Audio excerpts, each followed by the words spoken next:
Oh, what is Yipskis, everybody? Welcome back to another episode of the GXWrestleCast. We're on episode 196 of my wrestling recap show, where once a week I go through all the major WWE and AEW shows, give you the recap, give you the review, let you know what's going on storyline-wise, and at the end of the show, I give out my 3 stars of the week, awarding my 3 favorite matches that I witnessed with my eyeballs. And when there is a pay-per-view or PLE, I'll be doing a separate pay-per-view / PLE review, and that's what we're doing right now. Now, does anyone really care if I call it pay-per-view or PLE?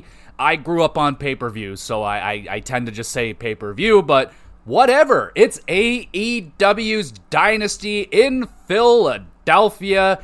Oh, baby, we got a loaded up card here. 10 matches on the main card, which is a lot, and there was a whole 0 hour. I did not check that out. All I heard is that Anthony Bowens came back and attacked Max Caster during Max's freaking open challenge thing. If I have time, I'll go back and check it out and see if there's anything really worth checking out. From what I can tell, that's really the only thing of note that really went down on 0 hour. So let's just dive into the main card now, and we kick off the show with the Owen Hart tournament matchup. It is Will Ospreay versus Kevin Knight. And Kevin Knight is replacing Jay White in the tournament here. Jay White suffering from a broken hand. He needs to have surgery, so that sucks. Which, you know, in hindsight, to open up the show with Ospreay versus Jay White, that would have been sick. But hey, Kevin Knight, he just showed up like a couple weeks ago, and so far so good. So this is a huge opportunity right here for Kevin Knight. Let's see how he does. We got some heavy-handed chops being exchanged to start the show, or the match. Ospreay stunner and the fancy flip kick. He gets a near fall. Knight with the wicked DDT counter. Ospreay just planted on the ramp of the freaking stage, man. Like, oh my goodness, absolutely brutal. Thumbs up. Knight chooses to hit a lovely springboard dive instead of taking the count out win. I mean, I understand it. Ospreay planted with another wicked DDT, just selling his ass off. Knight, another awesome counter, this time out of the Styles Clash, and he gets a standing ovation for that. It was a beautiful counter. Thumbs up. Knight nails the UFO splash, but Ospreay is able to kick out. Ospreay with our Oz Cutter and a Styles Clash combo. Knight kicks out of that. Damn. Ospreay needing 2 more hidden blades to pin Knight and advance in the tournament. My goodness, a hell of a performance right there from Knight, shining in his spotlight opportunity. I thought he was great. Really impressive high flying and some really nice counters that popped the crowd. William, Mr. Ospreay, selling his ass off out there, just planting himself, making Knight look as good as possible. There's some stiff striking from both guys in this one. This is a banger matchup to kick off the show. 8 out of 10. We go now to the World Tag Team Championship match. It is the Hurt Syndicate, Bobby Lashley and Shelton Benjamin with MVP, defending against the Learning Trees, Big Bill and Brian Keith. Bill actually getting the better of Lashley. This causes MVP to stop, have a little group meeting with Hurt Syndicate, and all is good. Bill with the hot tag. He is smashing Hurt Syndicate, nails Bobby with a big mean boot. Shelton, impressive German suplex to Big Bill. That's a big man, and that's some nice strength. MJF with the sneak attack on Bill from the crowd. He just pops out of nowhere, smacks Bill. Keith gets wrecked with a spear, and the Hurt Syndicate retain. And Bobby speared Bill on the outside as well. But yeah, that's that. Solid tag team match. You know, Bill looking good. He was actually doing some damage to the Hurt Syndicate, which makes sense. He's very, very big and strong. Keith, he was solid, hanging in there. Kind of his story, he's a lot smaller than everybody else in the match, so, he was hanging in there, but didn't really get a whole lot done. Hurt Syndicate, a little bit of a wobble at the beginning, but MVP got them back on track, and they pretty much dominated. 6 out of 10. MJF with the minor assist. I'm wondering if that's going to help or hurt his chances, because Bobby's probably going to be like, we don't need your freaking help, just stay out of our matches. But then, like, MVP can be like, yo, he helped us win. So, I don't know. I don't really know where that's going to go, but MJF's still lurking around the Hurt Syndicate. Again, just join them. Just let them join, and it'll be awesome. We go to the next Owen Hart tournament matchup. It is Julia Hart versus Mercedes Moné. That's a nice matchup. We got Julia Hart smashing Monet's head repeatedly into the mat. Moné, big air meteora to the outside, and just seeing her land on her knees, that's gotta hurt. Julia with the crossbody dive to the outside, then a nice tornado DDT gets a near fall. Julia pulling out the Tarantula Jones, according to Taz. He's just calling everything Jones. German Suplex Jones, Tarantula Submission Jones, and I will say Julia's Tarantula wasn't the best looking, but Tarantula is one of the coolest moves ever, so fuck yeah.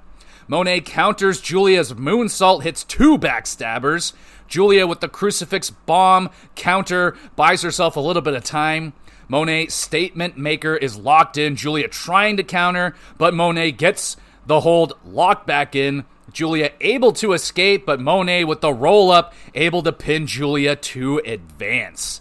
A couple of slip-ups throughout the match kind of hurt the pace a little bit, but Julia and Moné, lots of nice counters throughout. They seemed to get it going the more the match got moved on. They started to get it more chemistry going. I would definitely be down to see these two meet again. Good match, 7 out of 10. Now we go to the World Trios Tag Team Championship match. It is the Death Riders Claudio, Pac, and Wheeler Yuta defending against Rated FTR, Cash Wheeler, Dax Harwood, and Adam Copeland. Philadelphia chanting, "Fuck you, Yuta," who is from Philadelphia, so that's really funny. That's how much everybody hates Yuta, man. He just sucks. Rated FTR triple team offense on Claudio. Dax steals the tag from Cope, so a little bit, Cope was a little bit pissed off, but not too much. Claudio and Dax get into a sharpshooter slap off. Freaking love that spot, like right there. They're just yelling at each other, smacking each other in the face. Then they drop the sharpshooters just to focus more on smacking each other. Love it. Thumbs up. Dax getting ruined by an onslaught of Death Rider uppercuts and Claudio's double assisted splash. Oh, fuck yeah. Thumbs up for that. Cope with the superplex with an FTR splash combo on top. Claudio is there to make the save. The Brutalizer is locked in on Dax. Cash is there to make the epic desperation save. Shatter Machine, spear combo, and Claudio is there for the save. Yuta avoids a spear, shoves Cope into Dax. Oh dear. Yuta with the psycho knee to Dax, and Death Riders retain. Very frustrating to see Death Riders still holding gold, which will be a theme of the night. Good amount of really impressive trios maneuvers, all 3 guys getting involved with the offense. I like that.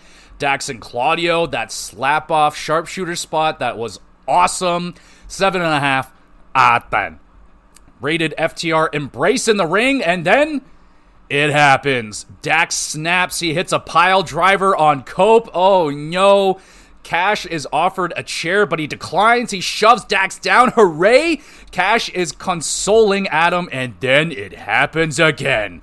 Cash snaps, hits Cope with a shatter machine with Dax. Oh no. A pile driver is hit. Chairs get brought in. Cope is hit with a spike pile driver on the chair and gets hit with multiple concertos. He's dead. Edge is dead. That's it. He's done. FTR blocking medical attention from getting to Copeland. They're knocking over the stretcher and just being a nuisance. Copeland gets stretchered out to a dead silent crowd, and all I can say is, hallelujah, hallelujah, FTR are heels again. Thank goodness. Oh my gosh. I could not stand FTR's baby faces, pandering to the crowd, and it's a nice story about Dax's daughter and all that, fight like a girl and all that. It was very sweet, but FTR they're just not babyface, man. They're not they're dirty, grindy heels, man. They're wear you down tag team, so I am very happy, very, very happy to see FTR going back as heels. That's where they need to be.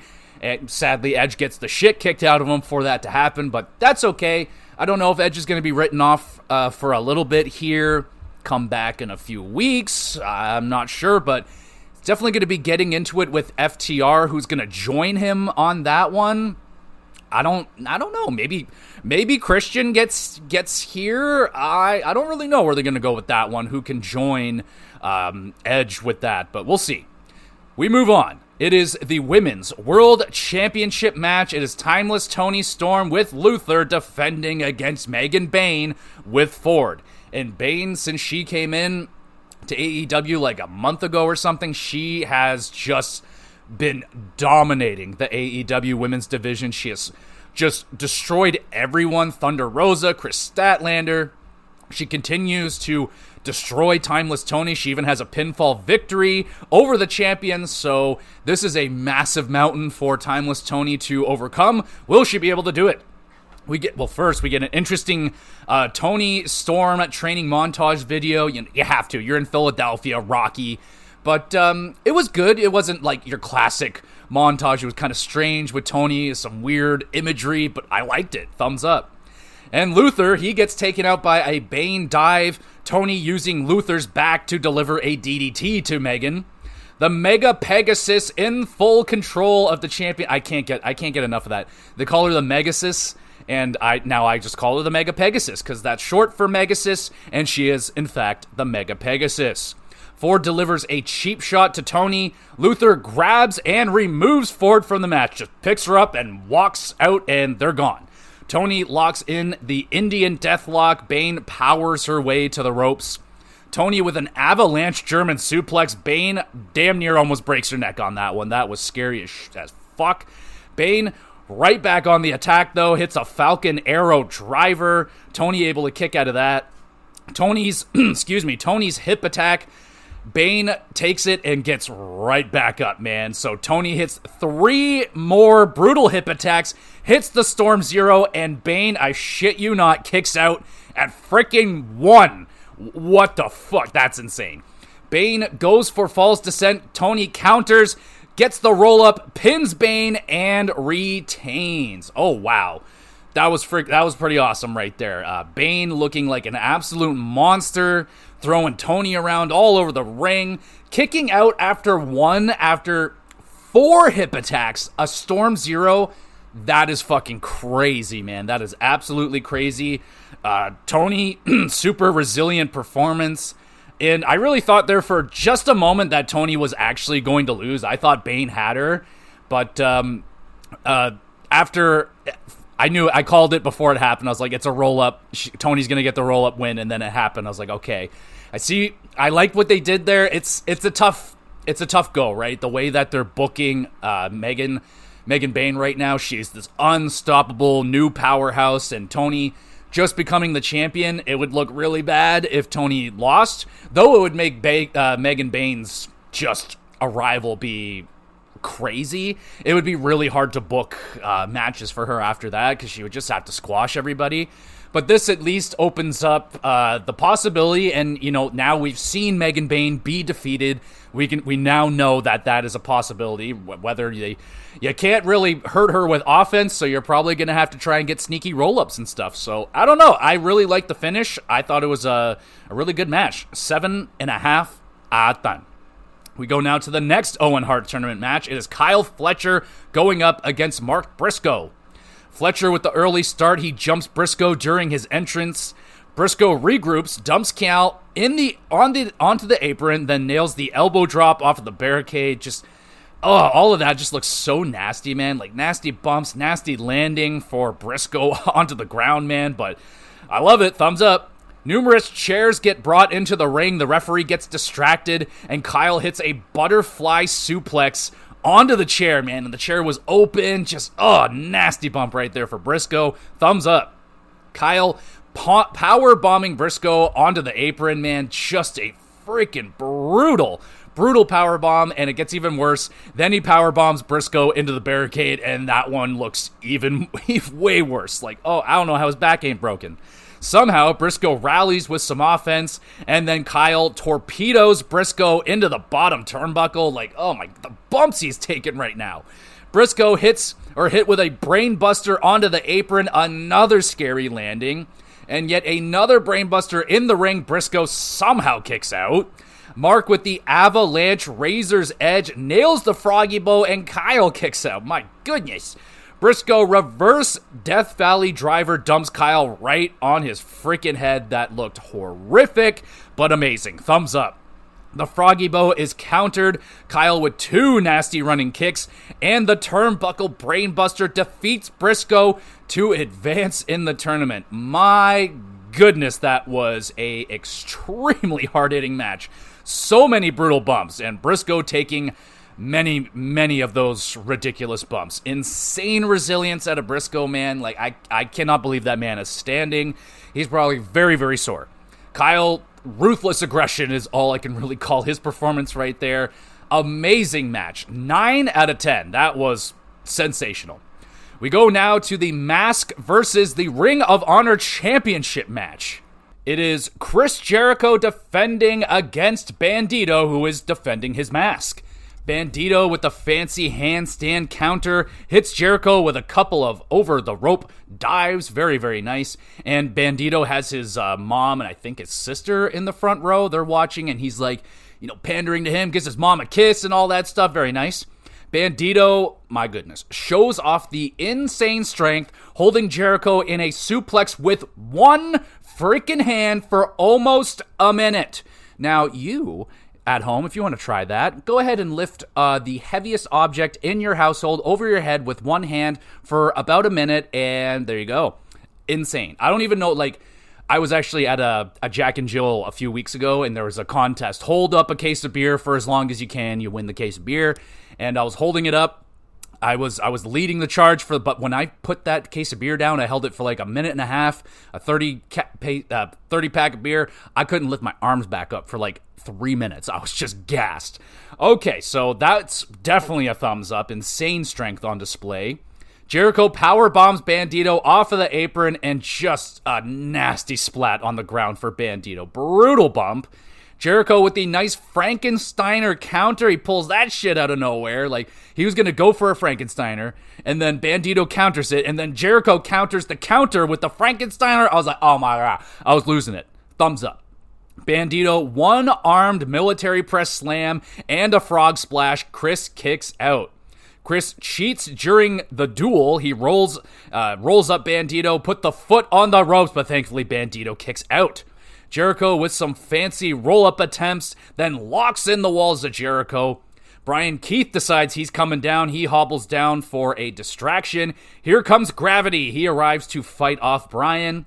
Referee gets distracted. Jericho hits Bandito with a baseball bat. Chris takes forever and a half to make the pin, and he wins? Not on my fucking watch. No way. Wait a second. Bandito's family and frickin' Aubrey, man. Aubrey, the best referee ever. Aubrey comes down, reveals the baseball bat to that idiot Brinsberg, and the match gets restarted. Bandito nails the 21 plex, or according to Shivani, 21 plex. Shivani's voice cracked so hard on that call, I laughed like a little girl. It was so freaking funny.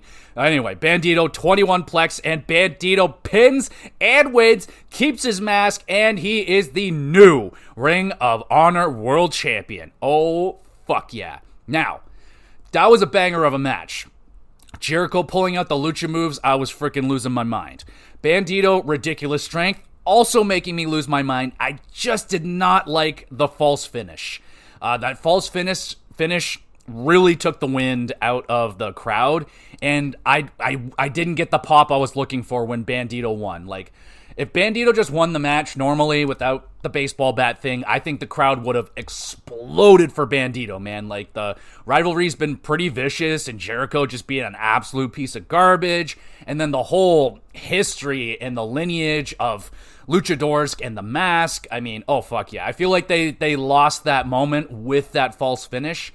Though it was like, I mean, it was really, I really hated how long Jericho took to pin Bandito. It took him like, 20, 30 seconds to finally make the pin, and I thought for sure he would have kicked out, but when he didn't, I think myself, the crowd, everybody was collectively shocked, and yeah, I mean, thank God Aubrey came out and fixed it, but I think it was just, it took too much of the wind out of that match. So unfortunate the finish didn't go, I don't think, the way as they wanted it to, but it was still a really good match. 7.5 out of 10.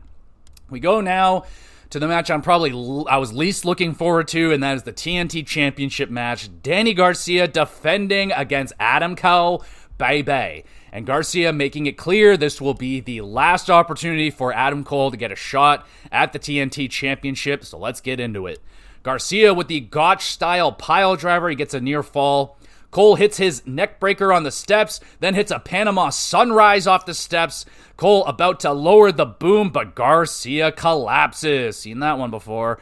Cole's knee buckles, Garcia hits a Panama Sunrise, then lowers the boom on Adam and gets a near fall. Garcia attempts a avalanche pile driver. Cole escapes, nails another Panama Sunrise, lowers the boom, pins, and no TNT champion, it's Adam Cole, baby. Finally, Adam grabs singles gold in I don't even remember if he had singles gold already, but regardless, he gets it, and I called that at the beginning of the match. I'm like, they have to put the championship on Adam Cole before he gets fucking hurt again, so just do it now, don't fuck around, just put the gold on him, and they did exactly that. I like it. Now, I've made it fairly clear that I just have not been a fan of Danny Garcia's run as champion. Now, don't get me wrong. He's a good worker. I don't like his match styles. It's the same fucking formula every single match. Garcia gets his ass kicked. He is just getting destroyed, and then he rallies for a miraculous win out of nowhere. And that's fine. Like, that was fine for when he won the championship, but after that, he should have started looking like a real champion.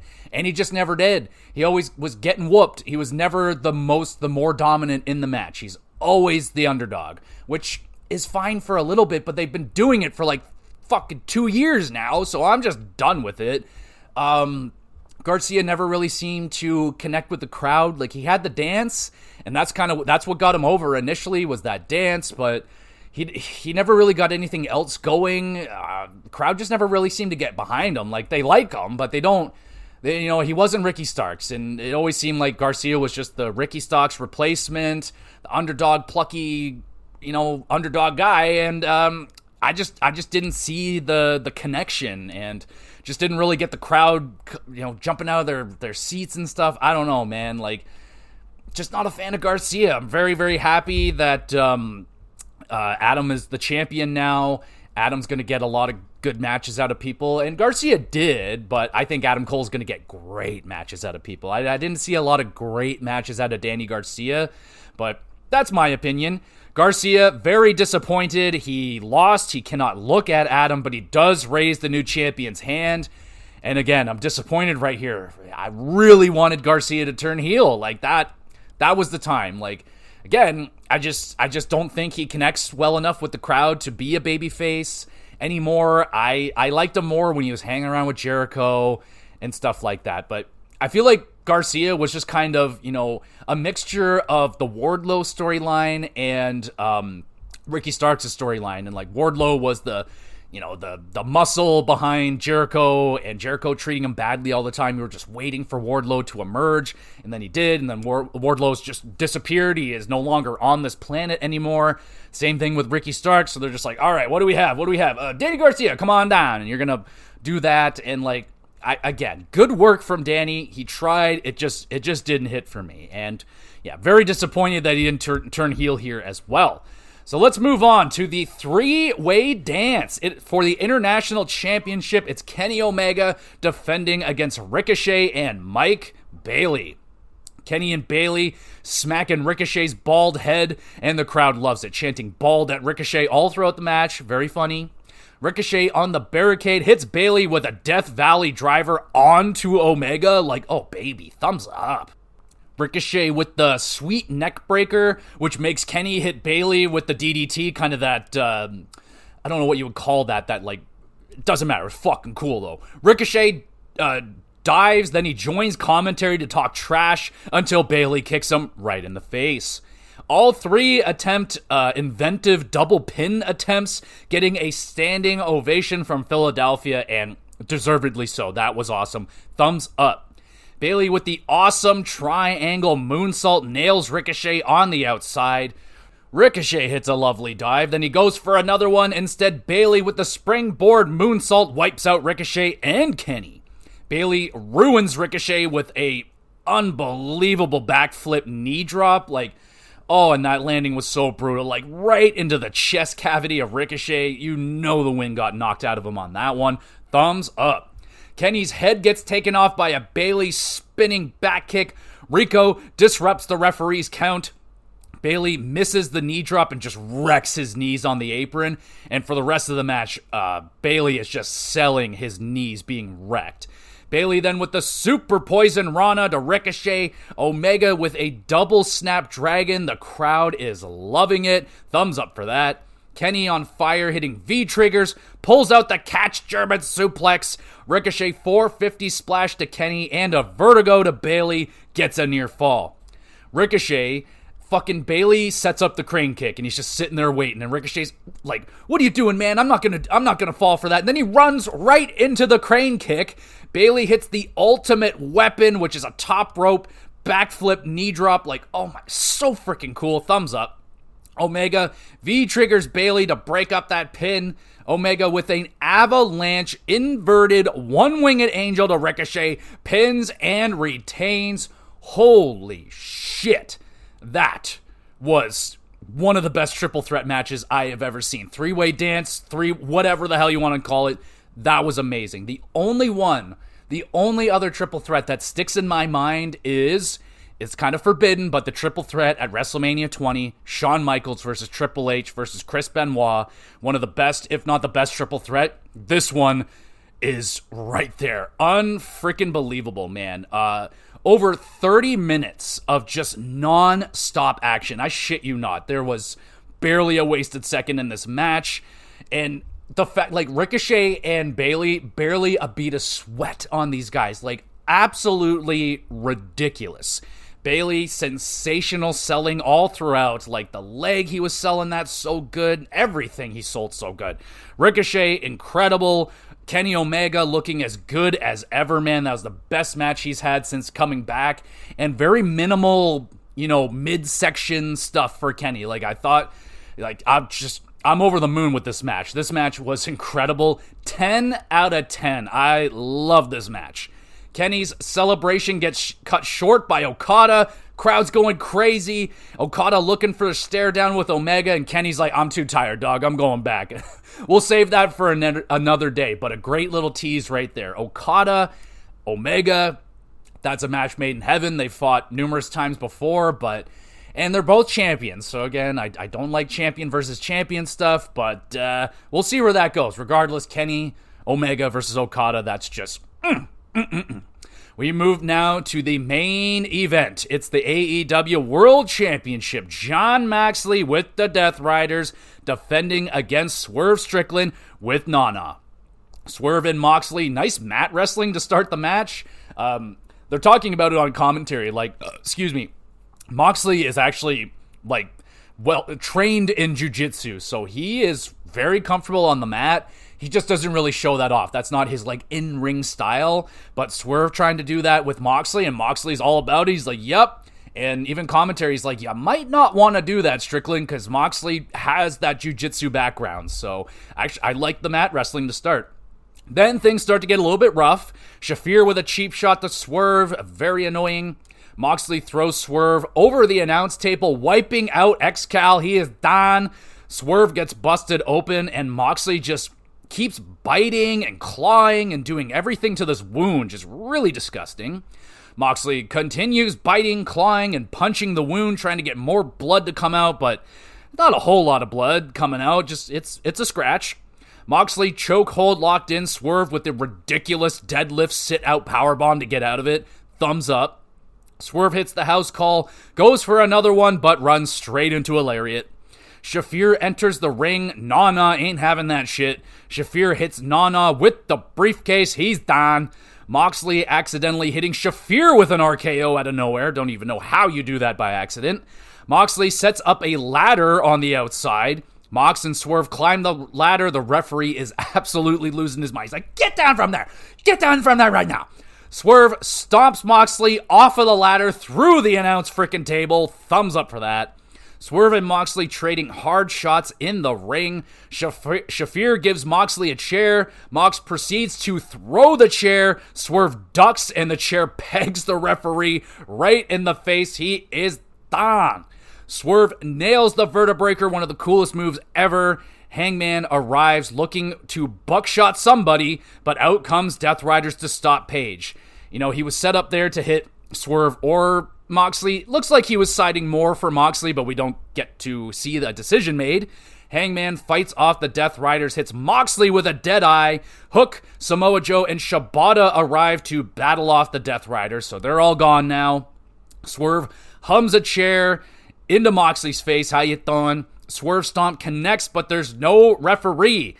The lights go out. They come back on. It's the Young Bucks. Oh no. The Bucks V-trigger to Swerve. Moxley crawls to the cover, pins, and retains. Oh, fuck. Moxley's reign continues. Oh man, lots of gaga in this matchup, and now the Young Bucks are getting involved. Like, what? And why are you keeping the title on Moxley? Don't you want the title off the freaking guy? Like, what is that all about?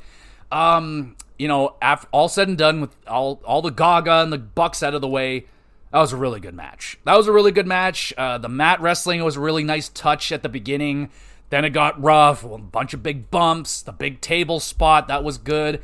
Honestly, the thing I really dislike about Swerve's stomp is the fact that the person taking the stomp has to sit up really awkwardly, and Swerve generally takes a really long time, and Moxley was just sitting up for a very, very long time, just awkwardly. I don't like that. I wish he would just stomp them on the ground. Why do they have to sit up? I don't understand that part. Anyway, I thought it was a good match overall, 7.5 out of 10, just really unfortunate finish with Moxley still being the champion. I don't know what they're doing. And that's the end of the show. I think really good pay-per-view overall from AEW with a loaded up 10-match main card. I don't even know how many were on 0 Hour. I'd guess 3 or 4 more matches. The triple threat for me absolutely stole the show. I loved it. Absolutely loved it. I knew it was going to be good, but damn, dude, that was amazing. I loved it. Briscoe and Fletcher also I wouldn't say a close second, but they also had an excellent matchup. So many brutal bumps from Briscoe and Fletcher, just awesome. They went all out. They really tried to steal the show. I'm very happy Adam Cole is now the TNT champion. We can finally move on from Danny Garcia and his just time and time again overused match formula, so I'm happy to hopefully see something different for a change in Adam. No duds, I felt like, on the card. The tag title match was my least favorite match overall, but I wasn't really expecting much out of it just because of the way that Hurt Syndicate is getting booked, and didn't really believe that Learning Tree was going to be all that big of a challenge for them like Big Bill is, but no disrespect to Brian Keith, but he just kind of looked out of place in that matchup. FTR turning heel is awesome. I'm hoping that's going to give them new life because I just have not been feeling the FTR for quite some time now. Bucks returning to assist Moxley is really, really strange.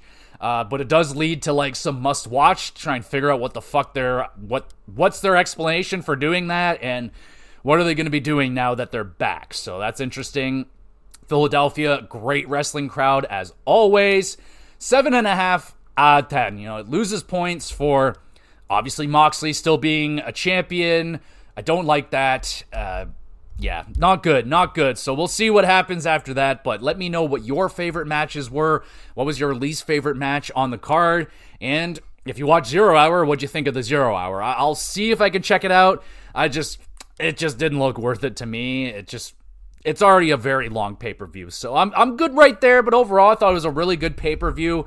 If you have time, at least check out the triple threat, and if you can, Fletcher versus Briscoe. Those two matches were unfreaking believable, but there we go, everybody. That's the pay-per-view review for you. In terms of what else we got going on with the podcast right now, just did a retrospective on Super Mario World 2. I feel like a very forgotten, underappreciated Mario game. I had a blast with it. So you want to go to a blast to the past and discuss an old video game? Go check out that episode. Next week on the GamerCast, we're going to be doing the Switch 2 breakdown, all the announcements about that, and we'll be discussing that next week on the GamerCast. We got the WrestleCast. The recap will be coming out. Well, I just put out one, so we'll have another one this week. The Hockey Cast, you might have heard that Ovechkin guy broke the big Gretzky record this week, so I'll be discussing that and other things on the Hockey Cast. And yeah, so that should pretty much do it. Thank you so much for listening. You the best. You want to be even more the best, though, make sure you're reviewing the podcast wherever you're listening to it. You can drop a comment on Spotify. That's a thing now. You want a question answered live on the podcast, send in a question on Spotify. I upload all these episodes to the YouTube channel, Gamer GX Videos. The link is in the description. Drop a comment on the YouTube epi, and any question about wrestling, video games, or hockey would be preferred. And there's a Twitter page I don't use, an email address I admittedly don't really check, but there we go, everybody. Again, thank you so much for listening. Make sure you share it around with a few friends and 1,000 enemies or something like that. And we'll be back again with some GX Plus Cast.